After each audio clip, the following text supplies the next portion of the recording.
Hello guys, this is Bros pro और आज हम बात करेंगे अहिल्याबाई होळकर के बारे में।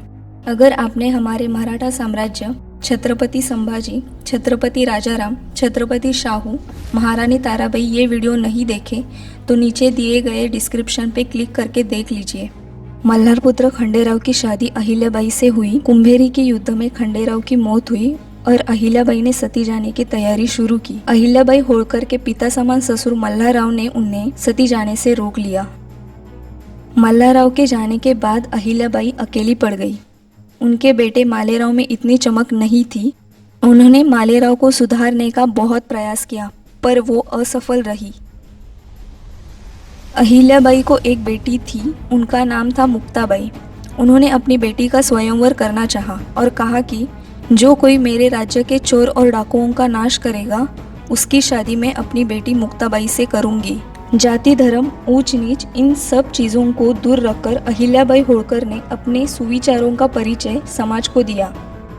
यशवंतराव फणसे ने अहिल्याबाई की इस चुनौती को स्वीकार करके चोर डाकुओं को मार के राज्य को सुरक्षित किया और अहिल्याबाई ने उनकी शादी मुक्ताबाई से कर दी।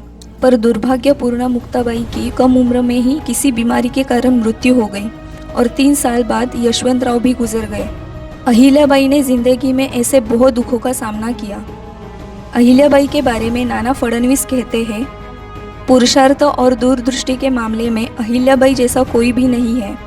अपने बेटे मालेराव की निपुत्री मृत्यु के बाद होळकर घराने के कारभारी गंगाधर यशवंत चंद्रचूड़ ने किसी बेटे को गोद लेने की बात छेड़ दी। ऐसा करके अहिल्याबाई को राघोबा दादा की मदद से राजकारण से बाहर करने का इरादा चंद्रचूड़ का था।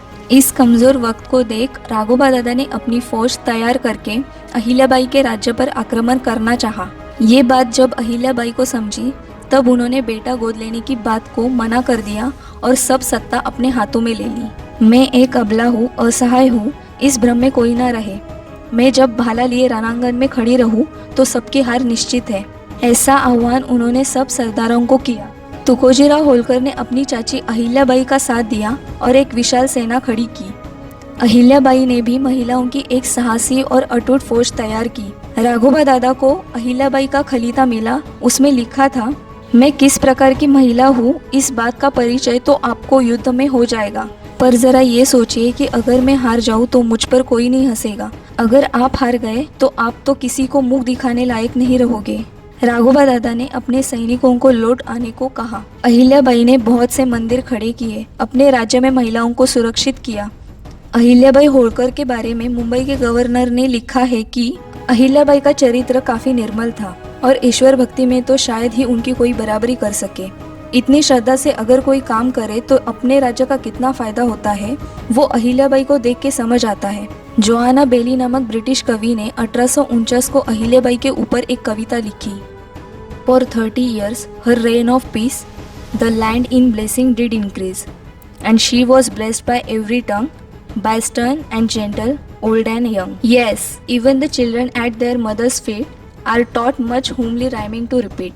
In later days from Brahma came to rule our land a noble dame. Kind was her heart and tight her frame and Ahilya was her honored name. ऐसी ही कुछ और बातें पढ़ने के लिए आप नीचे दिए गए लिंक पर जाके अहिल्याबाई के जीवन पर लिखे गए किताबें पढ़ सकते हैं। हमें गर्व होना चाहिए कि अहिल्याबाई होळकर जैसी शासक हमारे भारतवर्ष में हुई। दुनिया भर के लोग हमारे इतिहास के शासकों का गौरव करते हैं, तो क्यों ना हम भी इस वीडियो को ज़्यादा से ज़्यादा शेयर करके अपने इतिहास को तेज़ी से फैलाएं। जय हिंद। अगर आपको ये वीडियो अच्छी लगे तो ज़रूर लाइक और शेयर कीजिए और ऐसे ही और वीडियो देखने के लिए हमारे चैनल को ज़रूर सब्सक्राइब कीजिए। Thank you.